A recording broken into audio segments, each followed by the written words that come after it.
peace must be our goal and our guide. And all that we strive for as a human family, dignity and hope, progress and prosperity, depends on peace. But peace depends on us.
This morning, I'm joined by Samuel Tawish. Samuel, a very good morning to you. Good morning to you, Miriam Ogutu, my colleague panelist, Javan Karanja, Douglas Krimi, and indeed all our viewers and audience who are watching us this morning. It's a great honor to be part of this program. All right, thank you so much. And we're also joined by Douglas Krimi from Meru County. Douglas, good morning. A very good morning to you, Miriam Ogutu, and also to my friend Olesasina Tawish, and also to my friend Javan Karanja, and to our crew that make it happen every day of the year, and also to our viewers across the world. Good morning, and thank you for having me on the show. Well, and we also do have Javan Karanja. Javan, good morning. Indeed, it's a very good morning, Miriam. A bit cold here in these areas of the country. Always a pleasure being on Punchline Africa TV.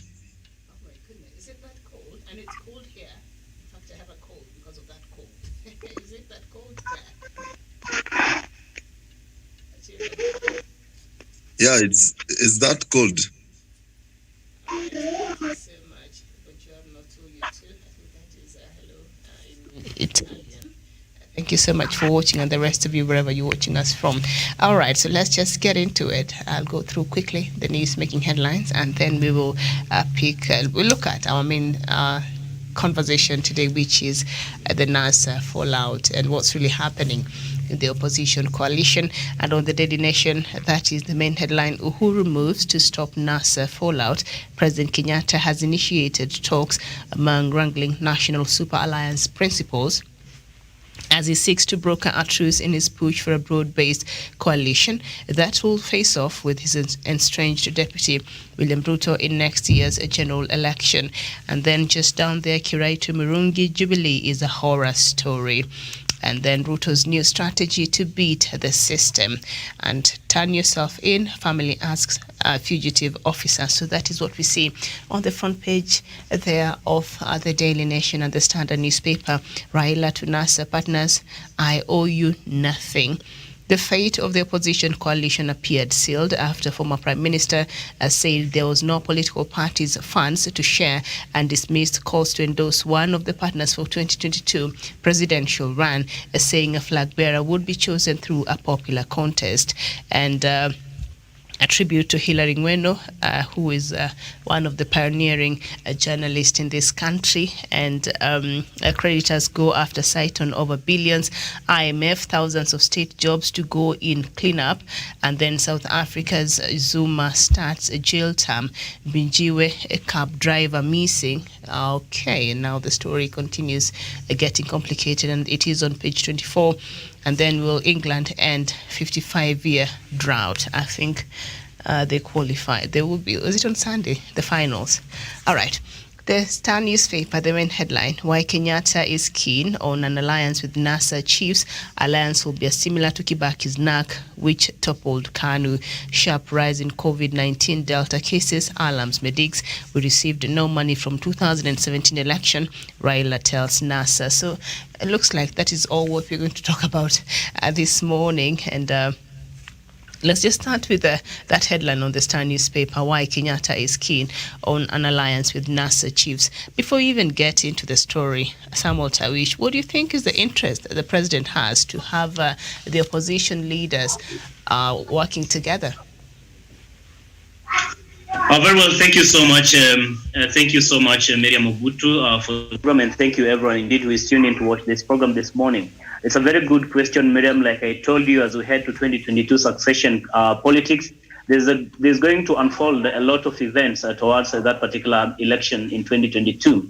And one of it is of course, the kind of alliances and shifting of alliances like we have seen as we get into this election. And as you rightly asked, really, the union among the NASA coalition parties, or the NASA principle, is very key for them to ensure that they can galvanize and solidify enough support across the country so that they can have and increase their chances of winning the 2022 general election. It is very, very important, Miriam. And it's not only about winning the presidency. Actually, it's about winning most elective seats from the grassroots, be it the county assembly, that is members of county assembly, the women rep, the senators, the governors, members of parliament to that extent. So therefore, it is important for them, if at all the common objective is to win the presidency and give a service delivery to the people, for them to remain together, to remain united.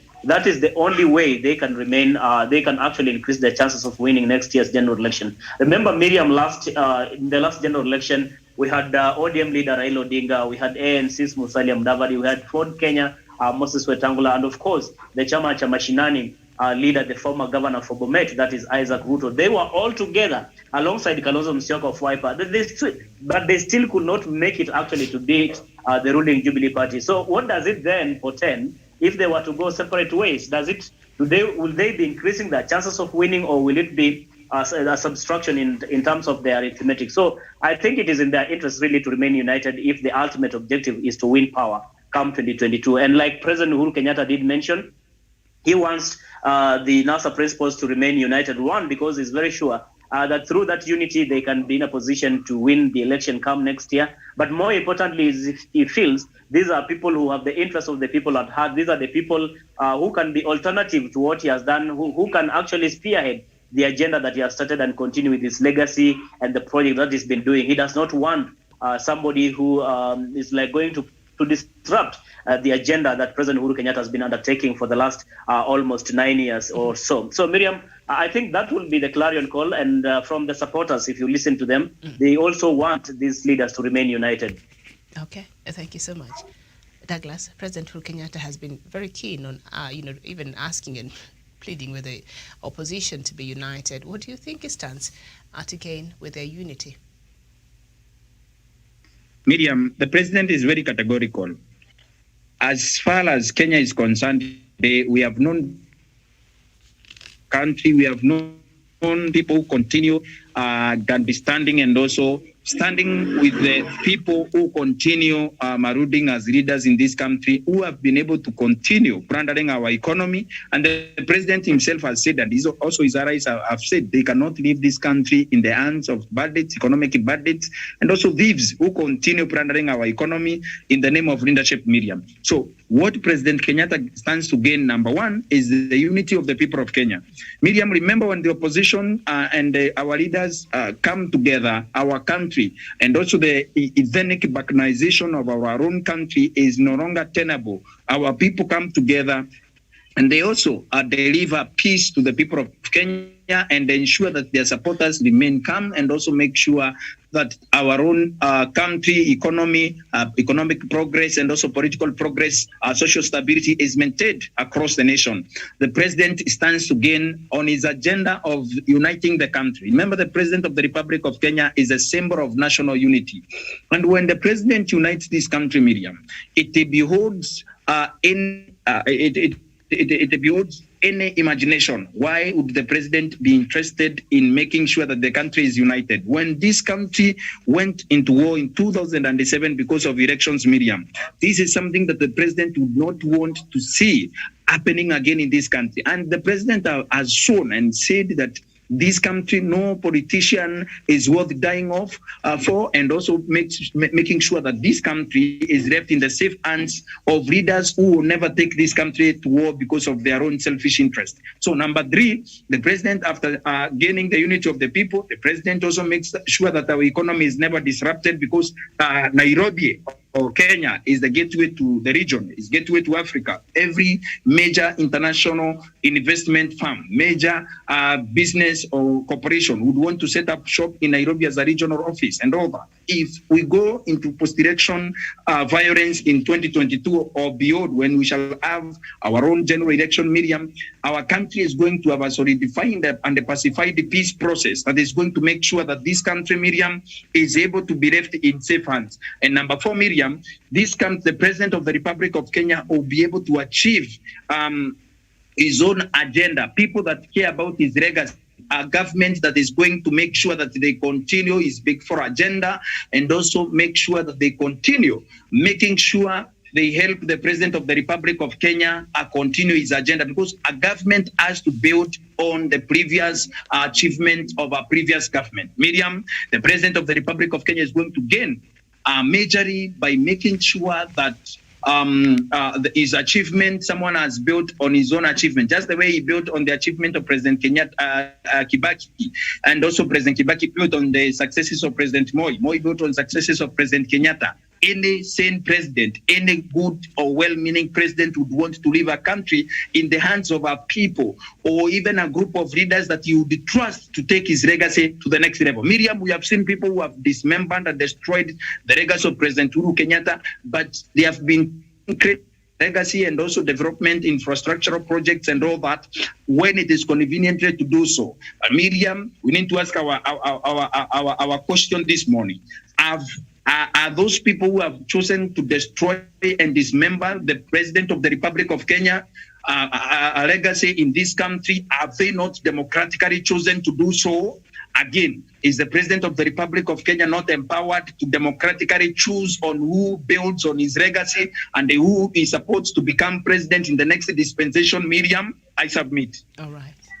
Thank you. Now the story is on page 6 of the Star newspaper. President Uhuru Kenyatta is keen on having opposition leaders craft a 2022 strategy that will see them field a joint presidential candidate against his Deputy President William Ruto.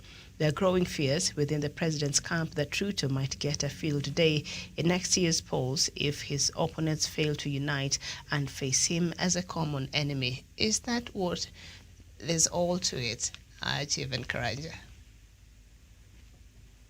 Thank you very much, Miriam.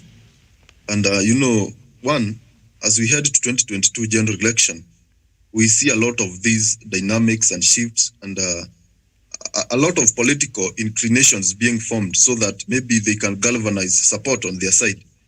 On the issue of President Uhuru Kenyatta being keen on ensuring that the NASA outfit is united as it was in 2017, is to ensure that as he goes for his retire, he will leave somebody who can continue working on the Vision 2030. Because what President Uhuru Kenyatta is doing today, he is working on Vision 2030 through his Big Four agenda. And he wants, as he leaves office, and President Uhuru Kenyatta have said this, that it is his wish that he leaves office of the presidency to a person who can continue working on the foundation that he has already established. And I think with the kind of good working relationship they have established with the former Prime Minister, it will be wise if the NASA comes together.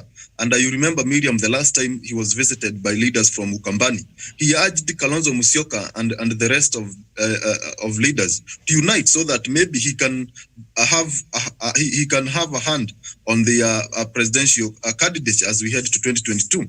Because, Miriam, it is clear that the team led by former Prime Minister Raila Odinga, they are very keen. And Raila Odinga was a pioneer of the Vision 2030 when we had the Nusu Mkate government. Therefore, he is a man who has been very keen on ensuring that we have the Vision 2030, we have industries, we have devolution.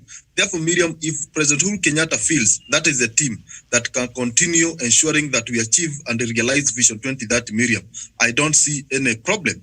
Number two, Miriam, in order to be declared a presidential winner, you need a 50+1% of the all total vote cast, Miriam. If the NASA core principles happen to go their individual ways, Miriam, I don't see any one of them who can be able to match or that kind of numbers in their side, 50+1. And Miriam, as it remains now, if they go their different way, Miriam, we are heading to a reland, because Miriam, even the deputy president, as he is with his team, they cannot get 50+1. Therefore, Miriam will be staring at a very bad atmosphere as a country, heading to a general election, then going for a reland. Miriam, you know the kind of dramas and mayhem that are all caused with that kind of election. Therefore, we don't want to go that route. Maybe that is why President Uhuru Kenyatta wants the stability that has been existing from handshake, Miriam, to continue even after 2022. Then that can only happen if we have a force that can go to the ballot and win first round. We don't want to go for a second round and so on. Therefore, I think that is some of the things that President Uhuru Kenyatta feels they need to unite the NASA core principle. Okay. Miriam, the other side of the deputy president, he has been his deputy president, but they fell out because of various reasons, maybe some of them which they know better than us. But Miriam, one thing that President Uhuru Kenyatta has been consistent is the corruption that is associated with the camps that support the deputy president, is a sabotage, is a false lies and everything that comes from that camp that support the deputy president. Therefore, maybe President Uhuru Kenyatta might not be very keen to support that team, because it has portrayed, if when you are the deputy president, you didn't support the president to achieve his dreams, you didn't work to ensure the president has a good atmosphere to deliver on the service they made to Kenyans, but you went ahead to sabotage him. That is the reason why maybe President Uhuru Kenyatta feels his heart is more on the other side of divide than supporting his deputy, who have turned to be a rogue and a sabotaging a deputy president. Maybe, Miriam, those are some of the reasons that I feel like the president is keen on supporting the NASA outfit. Miriam, and finally, the issue of inclusivity. The NASA outfit, as it was constituted last general election in 2007, it had an outfit that kind of resembled an outfit where every Kenya could feel represented, apart from the people of Mount Kenya and maybe the Kalenjin nation, who are not presented on the NASA outfit, but they were on the Jubilee Party. The NASA outfit at 8 million, it was able to get votes across the country. Therefore, if we can have a share of the Mount Kenya region and the Kalenjin nation supporting that outfit, the NASA coalition, Miriam, then that would be a national outfit that everyone, Miriam, whoever will be the presidential bearer after winning the election, every one of us as a country will not see the need to go on the street demonstrating or fighting because maybe who and who had won the seat, because at the end of the day we'll have a representation that everyone feels that they are part and parcel of that government. Okay. Thank you. All right. Well said. Javan Karanja. Daniel Wesonga, the unity of NASA coalition. Why does it seem important for President Uhuru Kenyatta from your own perspective? Yes, thank you, Miriam. And of course, my good brother Javan Karanja has put it quite in white and black, that if they go separate ways, then it's going to be difficult for any presidential candidate, even the two top contenders who we believe is the Right Honorable Raila Odinga and William Samoei Ruto, to get 50+1 margin in order to be declared outrightly the winner of the presidential election. Because, Miriam, history does tell us that whenever these particular guys went separate ways, not any of them was able to clinch the presidency. Musalia Mudavadi has run for presidency. Kalonzo Musyoka has run for presidency in a separate candidature, and they never managed to quell the support of Kenyans to be able to take them to State House. And therefore, the presidency is a scenario where if these guys could be able to unite and have a free, fair, and credible elections, then by 8 a.m. in the morning, they will be in State House, one of them being a president and maybe another one sharing the positions that will remain. And therefore, I think, Miriam, for the sake of this country, because you understand the president has been having reservations against his deputy in terms of fighting corruption, in terms of laxity in the government. And that is the same opinion that has been expressed by the former Prime Minister Raila Odinga. That is the very same opinion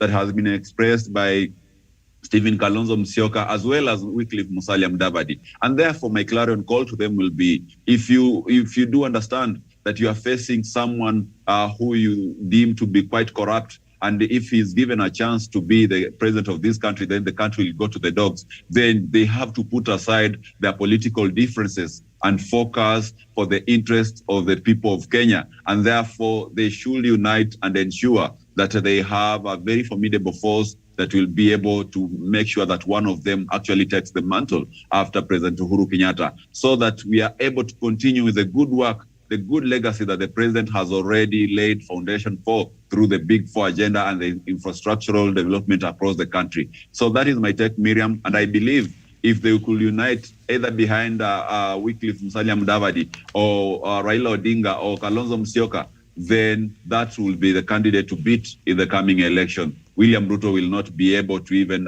champion mass support to be able to defeat them. But be as it may, you saw yesterday the former Prime Minister saying that he would want to go to a nomination process which will be overseen by the IEBC, and that will involve either delegates or maybe just a popular vote to ensure that it is free and fair, and whoever will emerge victorious then will have the support of the rest. And I think that is the best way forward, because it is a perception out there that some of the NASA core principles, even if they were given the support of one of the principles, maybe Raila Odinga, who they have been asking to endorse, they might not be able to take on William Samoei Ruto. So let them sit down, let them put their own acts together, and be able to come up with one candidate who will be able to clinch the presidency come 2022.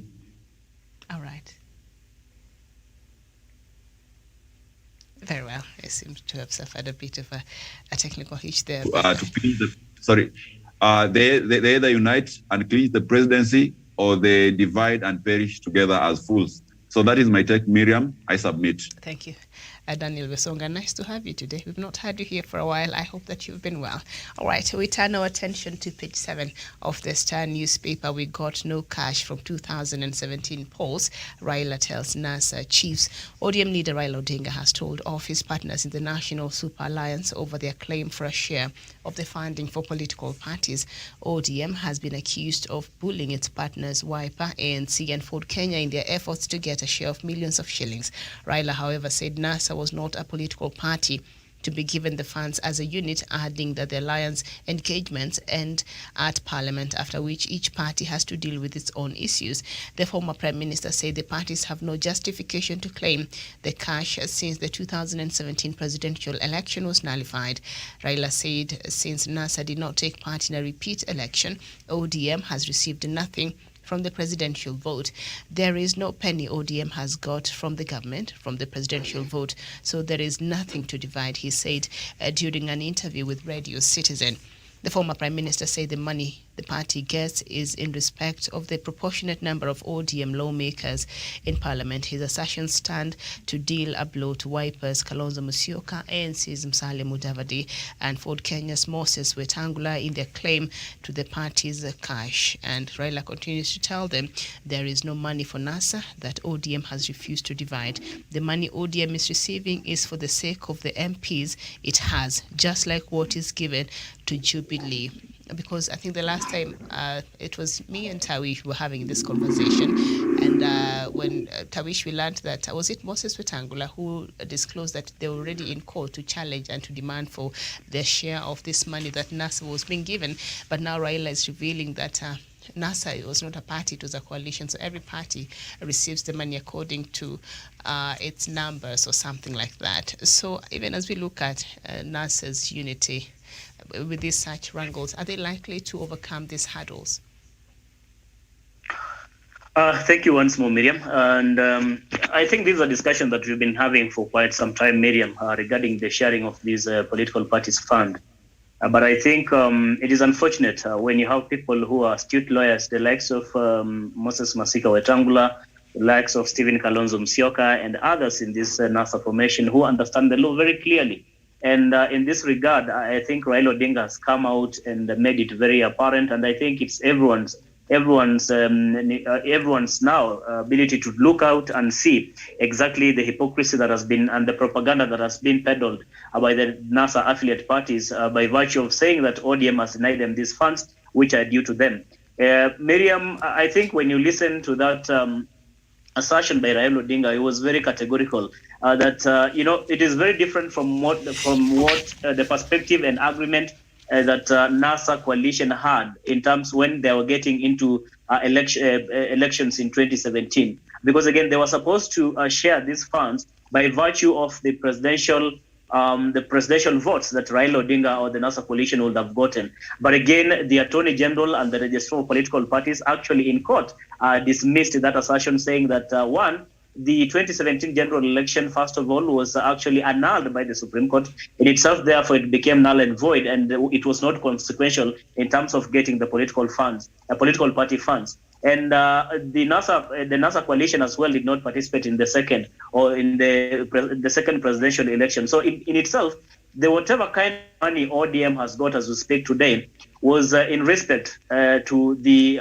numerical strength in the National Assembly, the Senate, and I believe, if I'm not very wrong, also at the County Assembly. That is the reasoning behind the political parties funded that ODM really got, but it is not in respect to the NASA coalition as an outfit. So I think it is very unfortunate that the likes of Kalonzo Musyoka, Wetangula, and Mudavadi are peddling lies and trying to, of course, incite their supporters or incite the people of Kenya against ODM and Raila Odinga in particular by saying that they are supposed to have gotten this money. So I think this is a matter that is very clear. It is black and white, Miriam. It's something that doesn't really quite need more of an interpretation. Because again, if the Attorney General came out and said these are monies that are due to ODM as a political party, remember there are some within the NASA outfit, in different constituencies, there are people or political parties within the NASA affiliates who actually fielded candidates against even ODM. So how can you say now if ODM won a political seat, say for example in Embakasi West or Embakasi South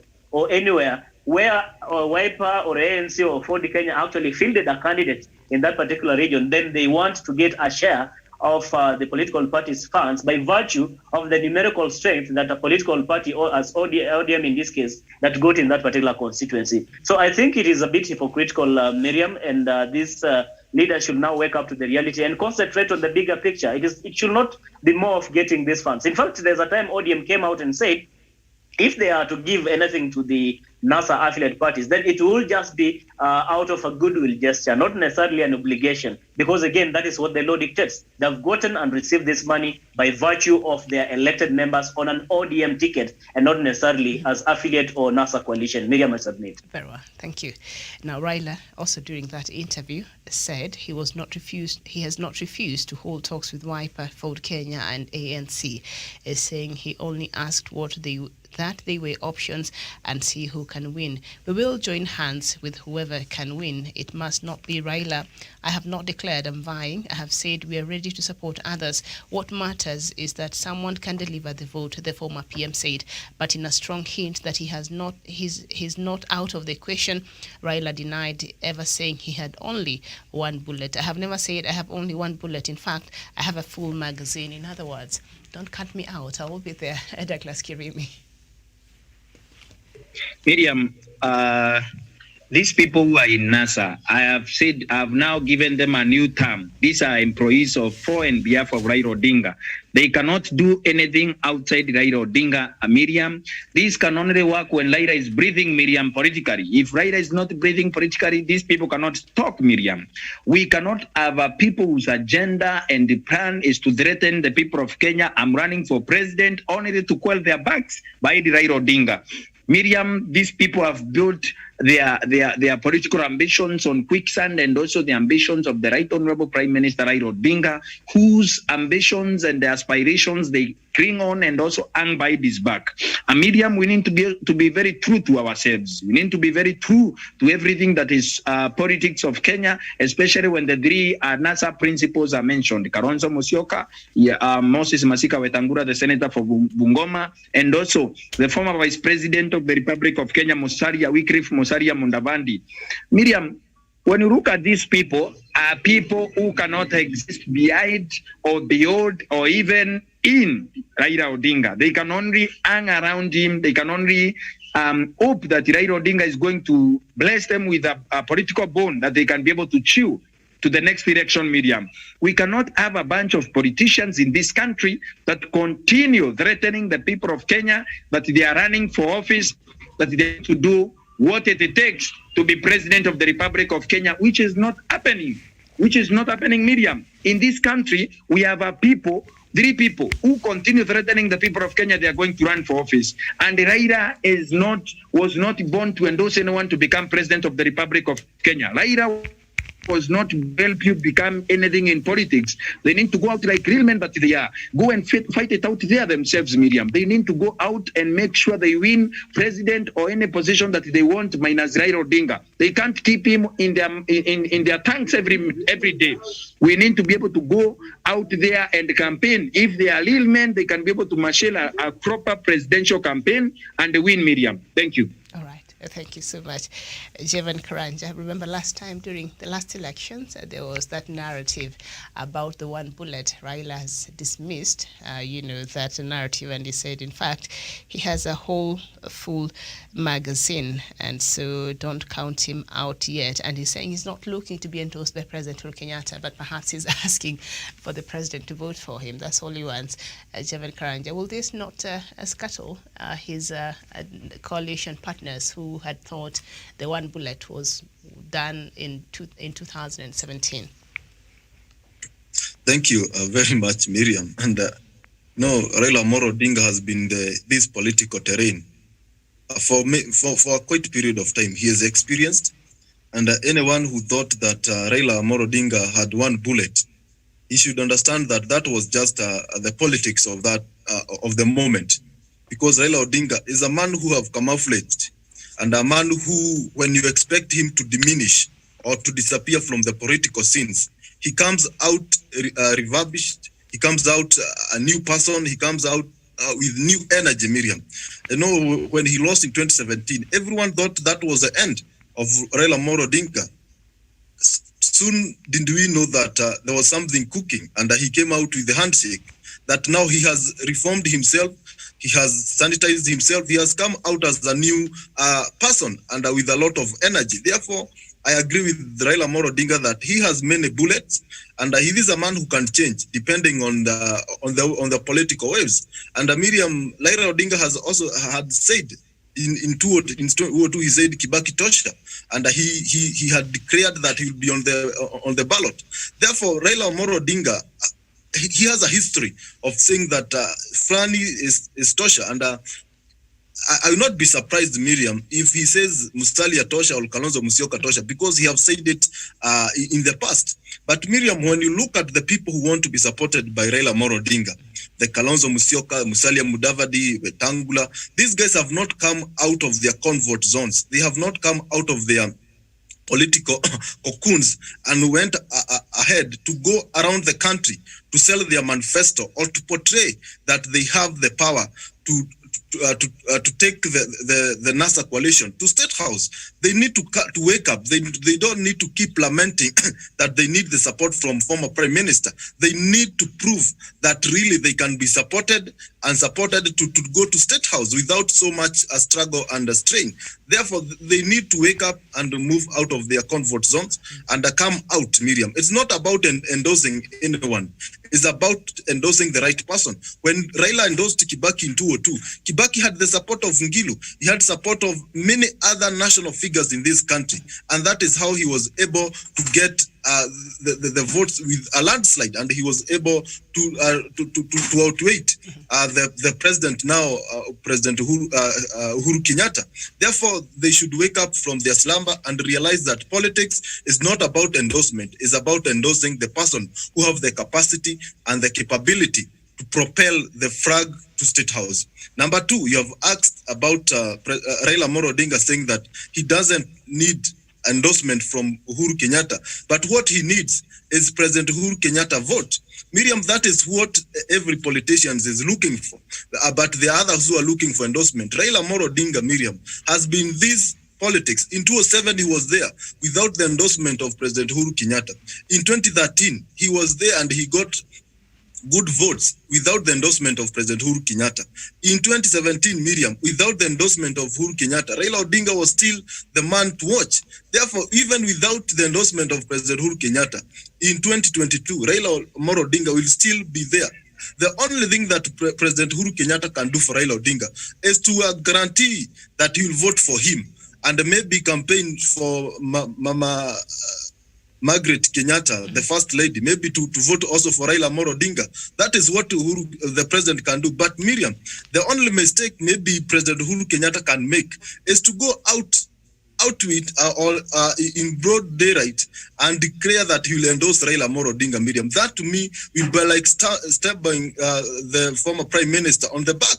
Because Miriam, the moment he will say that he is endorsing Raila Odinga, Miriam, there will be a major fallout, even with other coalition partners. And I don't see President Uhuru Kenyatta, as he goes to retire, Miriam, he will not endorse anyone, Miriam, but he will work behind the scene. He will not do it publicly. He will work behind the scenes. President Kibaki didn't endorse anyone, Miriam. He went around the political terrain, and Miriam, whoever he endorsed, Miriam, maybe behind the scene, is the president today, but we don't know. Therefore, President Uhuru Kenyatta, Miriam, will not wake up one day and say, I endorse Kalonzo Musyoka or endorse anyone, Miriam.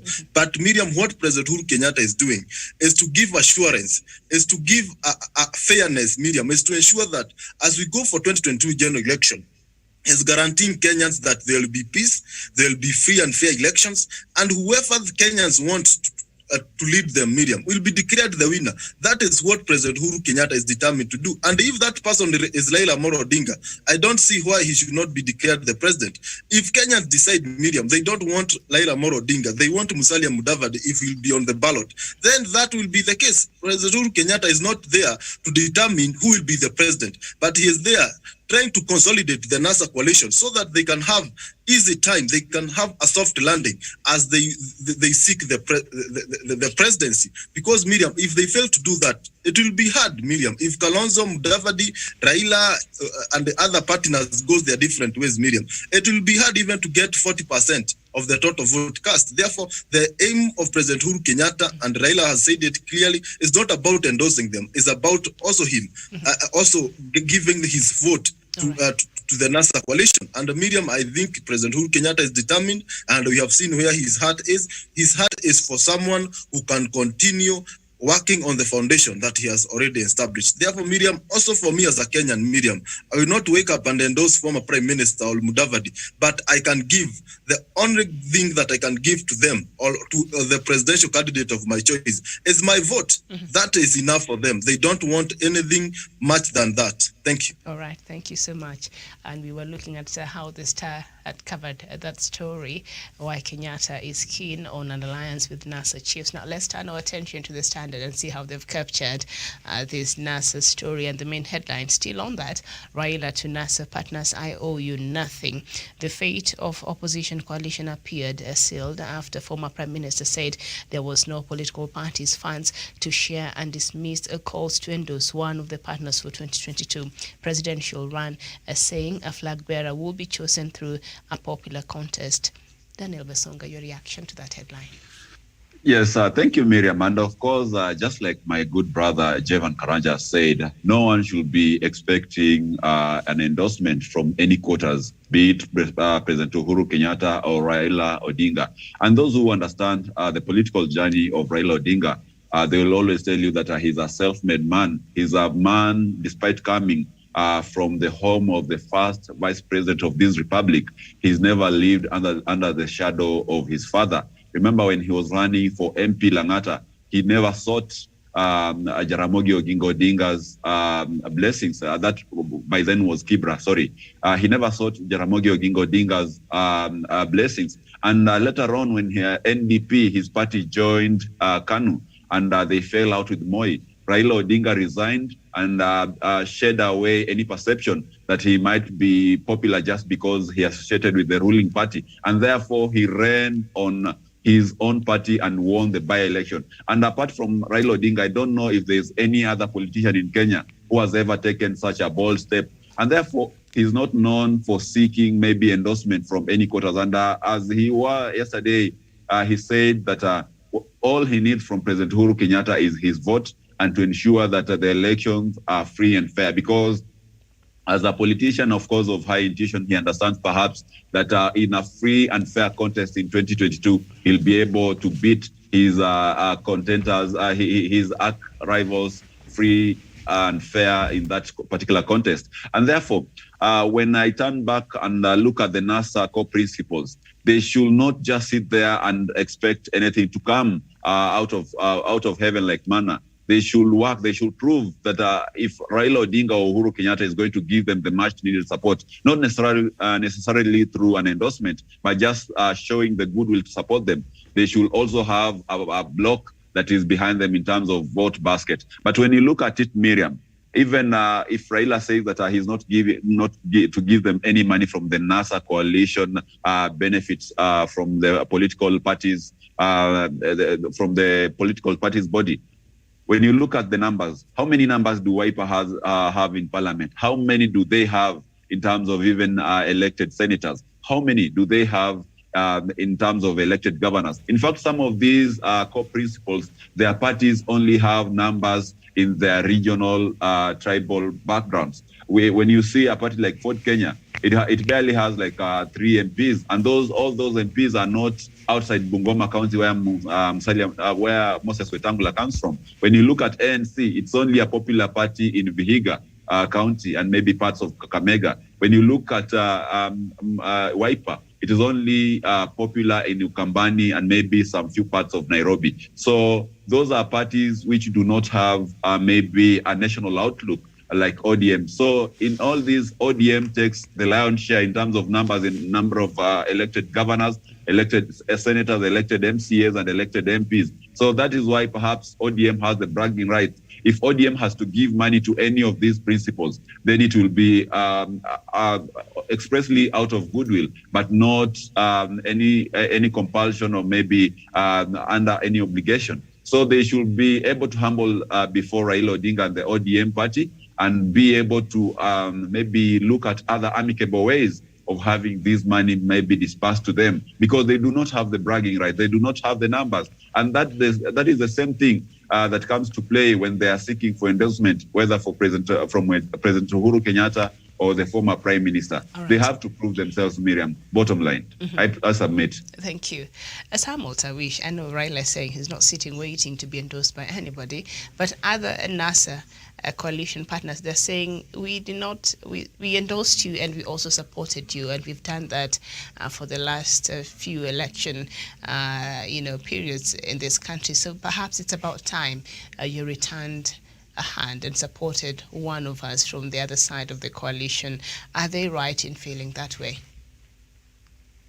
One, Miriam, we should underscore the fact that Raila Odinga understands too well what can befall of him if you were to say that he's waiting upon the endorsement of President Uhuru Kenyatta for him to increase his chances of winning the 2022 general election, assuming he's going to contest. And the clear indication here is that Raila Odinga is in this race, actually. You remember what happened in 2002 when the former and now deceased President Moi actually did endorse Uhuru Kenyatta, then a greenhorn in politics who had just been nominated to parliament through a KANU ticket to contest for presidency. He got the endorsement of the then president, the outgoing president then, but again, he was defeated hands down. You saw, of course, the coming together of the disgruntled politicians, more so drawn from the opposition, coming to gang up together against the candidature of Uhuru Kenyatta. So Raila Odinga understands this too well. He doesn't forget so easily like other politicians or the likes of Kalonzo Musyoka and such kind of things. And I think also if Raila Odinga was, for example, to win the 2022 general election, he doesn't want it to be attributed to anything in the form of having been endorsed by President Uhuru Kenyatta. Because again, if President Uhuru Kenyatta was to come out today and publicly tell Kenyans, I'm endorsing Honorable Raila Odinga to be president, without Raila Odinga himself actually displaying the much needed effort and energy to campaign for himself, galvanize support across the country, try to win as many supporters as possible, and also maintain his traditional bedrock, political bedrock, Miriam, then it would be like it is Uhuru Kenyatta really who made Raila Odinga president. So I do not think Raila Odinga, having fought for a very long time, being an astute politician, being an accomplished politician, being someone who has a grassroots network and a great mobilizer in as far as politics and campaigns are concerned, would want to be tagged that maybe eventually he became president because he had an endorsement of an outgoing president. So I think that is what he's trying to fend off, so that doesn't appear like he's riding on the goodwill and endorsement of President Uhuru Kenyatta for him to become president. But if you are very keen, and I think it's something you have alluded to while you are reading through the newspaper headlines, that he did mention what he will be asking from President Uhuru Kenyatta is not his direct endorsement, but of course, a vote. What does it essentially mean? Because when someone votes for you, in itself is actually an endorsement in itself. If you go out and vote for Samuel Tawish today, you are basically endorsing that person in an indirect way. So I think Raila Odinga is trying to play his cards very close to his chest and make sure he does not, because again, the endorsement from President Uhuru Kenyatta might give the other opponents a very big impetus also to fight him, especially Deputy President William Ruto coming out and saying that Raila Odinga now is relying on the state machinery, is relying on the goodwill of the sitting president for him to become president. Will that make him appear weak? Is that what you're essentially? And you know, Raila never wants to appear weak, and you know that is the kind of Raila we are talking about. Is one man who never wants to appear weak, whether he's working with government or whether he's in opposition. Today, I can assure you, Miriam, even if something was to go wrong in this handshake, the Building Bridges initiative, if Raila Odinga was, for example, to disagree or part ways with President Uhuru Kenyatta in their, of course, this cordial relationship that they're enjoying, I can clearly tell you that Raila Odinga is one bold and courageous politician who can walk away confidently and still chart his own way. You remember even in 2012, in the run-up to 2013 general election, Kalonzo Musyoka had hoped so hugely that perhaps outgoing president then Mwai Kibaki was going to endorse him. And I think that was the biggest disappointment that Kalonzo actually did, because instead of him trying to do things on his own, trying to galvanize support on his own, trying even to put his house in order, he was sitting pretty and waiting for an endorsement from the outgoing president, then Mwai Kibaki, only for him to be disappointed last minute that Kibaki was not so much keen on endorsing anyone if it's not for the endorsement from Kenyans. So I think these are things that Raila Odinga has learned so well. He's an experienced politician, and he does not want the ghost of, for example, the outgoing administration and the calls maybe from the opponent saying that he's winning or has won the election simply because of an endorsement and not because of his own effort. Miriam, I submit. Thank you so much. And as we come to a close, perhaps I'd like for you guys just a minute each, and we just go back to our topic of the day, and that is the NASA coalition holding? So I'll post that as a question. Is it holding, and will it hold until go together towards the 2022 general election with everything else in perspective? I think Tawish will just start as well. No, Douglas. Miriam, thank you. The NASA coalition can only hold if they want their interest to be taken care of. These workers of Raila Odinga, they can only work for and on behalf of Raila Odinga. Miriam, if these people are serious, Miriam, you would have seen them in Mombasa when Wycliffe Musalia Mudavadi, the former vice president, went to Mombasa. We were told in the news that he's making a tour of Mombasa. We only saw 2 pictures of him in Mombasa. We have never seen him meet the people. But when Raila was in Mombasa the other day, we saw him at Mvita. We saw him at different places in Mombasa County. We saw him at the governor's office and every other place in Mombasa for over 3 or 2 days. So, Miriam, when you look at it, Kalonzo Musyoka is in Saikuru fighting supremacy battle with Charity Ngilu, the governor of Kitui.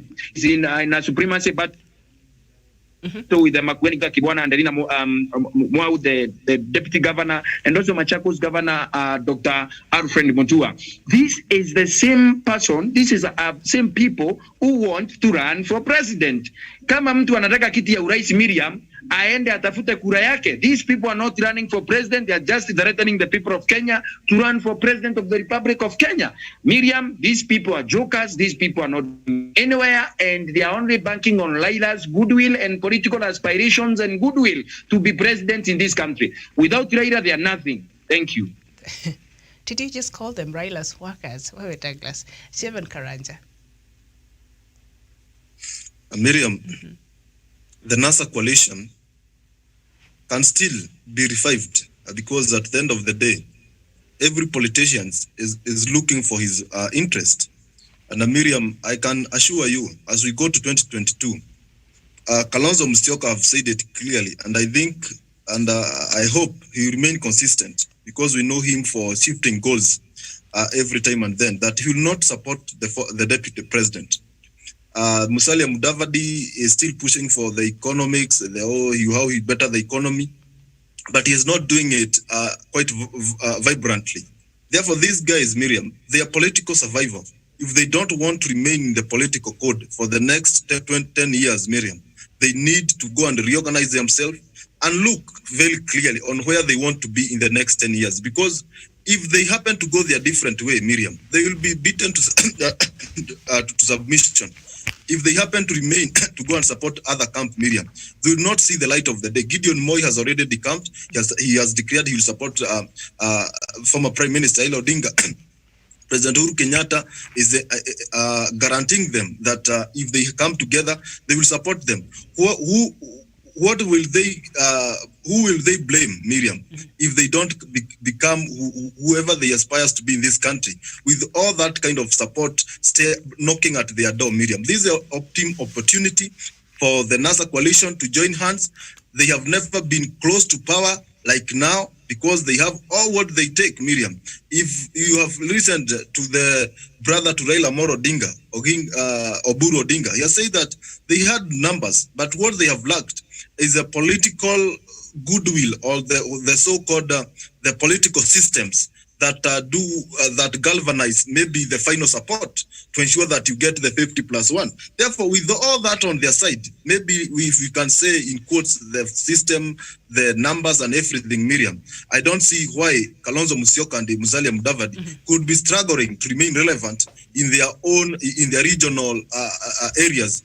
This is an optimum time for them to come out, support the former Prime Minister. And Miriam, I see, because I don't see where their political survival can be guaranteed, Miriam, as it is in NASA, Miriam. I don't see them going to support the Deputy President, and I see them remaining. Therefore, at the end of the day, Miriam, my speculation from my political point of view, I see NASA coming to hold, because with the blessings of the President, with the blessings of the people of Kenya, I see them coming to hold, because it is only in NASA where their political survival is guaranteed for the next 10 or 20 years. Thank you. Okay. Thank you. Daniel Wesonga, this coalition, will it hold now, and maybe will it hold up to until the elections in 2022? Does it have a future? Yes, thank you, Miriam. And of course, as you've seen, the Deputy President's camp is already formed. We have people there like Moses Kuria, we have Gachagua, who have already positioned themselves. And there's no, anyway, maybe one of the former NASA core principals like Moses Wetangula, Musalia Mudavadi, or even Kalonzo Musyoka will go to Team Tanga and be able to lay claims on any position, let's say like being a deputy to the current Deputy President, William Ruto. And of course, when they go to Tanga, the best position they could accommodate, that will accommodate them, is being the deputy to William Ruto, because in Tanga already they have declared William Ruto is the presidential candidate. And therefore, the only place where their prospects are is in NASA, and where Raila Odinga actually, unlike William Ruto, has given them a very fair playing ground where they can go to a nomination, and whoever emerges the winner then can be supported by the rest. And that is what democracy is all about. Now, coming back to look to do an audit of these gentlemen, you know, Miriam, these are people who have been living under the shadow of Raila Odinga, even when they were in NASA. Without Raila Odinga, NASA was nothing. They could not even gain more than 800,000 votes. And that is votes that Mike Sonko comfortably got here in Nairobi. So that tells you that these are people who cannot go anywhere without Raila. They have to stick around Raila Odinga for their own political relevance and their own political survival. Today, if Moses Wetangula was to vie for Bungoma senatorial seat without the support of ODM, then Muskari Kombo will beat him to pulp even before 8 a.m. And that is the reality of the matter, Miriam, because I've been to Bungoma, I know the politics of Western Kenya. And in 2017, 2013, without the support of ODM, which is actually very vibrant in Bungoma, Moses Wetangula will not have been the senator today. So that is the same thing with Musalia Mudavadi. Without the support of the few people who vote also at the presidency level, who vote for Raila, he cannot even win the MP seat for Mululu. And that is the reality. Kalonzo Musyoka, he has to decide whether he's going to wrangle with Mutua, with Ngilu and Kivusa Kibwana, or he's going to be the sole candidate for Ukambani. As it is right now, Miriam, even if Kalonzo is to be supported for president, we will be having an issue with a divided vote basket of Ukambani, because that means that automatically, if we do not put in so much effort, either Mutua, Kivusa or Ngilu will bolt out, and therefore he's not assured of a solid support base. As it is right now, Raila Odinga is the only person who does not only have a solid support base from his backyard, but also across the country. He's a statesman. He has been on the ballot before, and his support is something that is not new to Kenyans and the rest of the country. Musalia Mudavadi, it's a similar scenario. We have Wetangula also wanting the presidency. We have Oparanya and all those kind of shenanigans. So to me, Miriam, I think it will be only noble, like what Murathe says, if we could give Raila a Mandela moment, let him serve, even if it's for one term, and then be able to hand over power to the next person who will be able to take over the legacy of President Uhuru Kenyatta. I submit. All right. Thank all of you so much for this very insightful conversation we've had. We will take a short break, and then when we come back today, South Sudan is marking 10 years of independence. Is there anything to smile about? And Dr. Matanga shall be leading us in that conversation. But before we go, another story that has caught my attention, but we'll not engage in it. I'll just read quickly, and then we'll just take a break. A self-confessed serial killer, Philip Onyancha, has been saved from death penalty in one of the 3 murder cases he was facing for lack of evidence. This was after he was acquitted for the murder of a woman in May 2008. Justice Jesse Lesit ruled that prosecution failed to prove beyond reasonable doubt that Onyancha murdered Jacqueline Chemngetich on May 30th, 2008 at her apartment in Mount Kenya building along Kombo Munyiri Road in Nairobi. Justice Lesit said although Onyancha may have been condemned based on his earlier confessions, he also deserves to be given his right to freedom, irrespective of what he is believed to have done. The lesson we learned from this is that we should give every human being their rights. The courts only give verdicts, but judgment belongs to God. That is our judge, yeah? He is the true judge. He acquits, convicts, gives vengeance to those victimized, and besides the fitting punishment in each case, ruled Lesit. Onyancha hit the headlines in 2010 following a police report he had confessed of killing 17 women and drank their blood in different parts of the country. And now he's been acquitted for lack of evidence. How interesting. All right. Well, thank you so much for watching. We'll see you here in a short bit. My name is Miriam Ogutu. Good morning.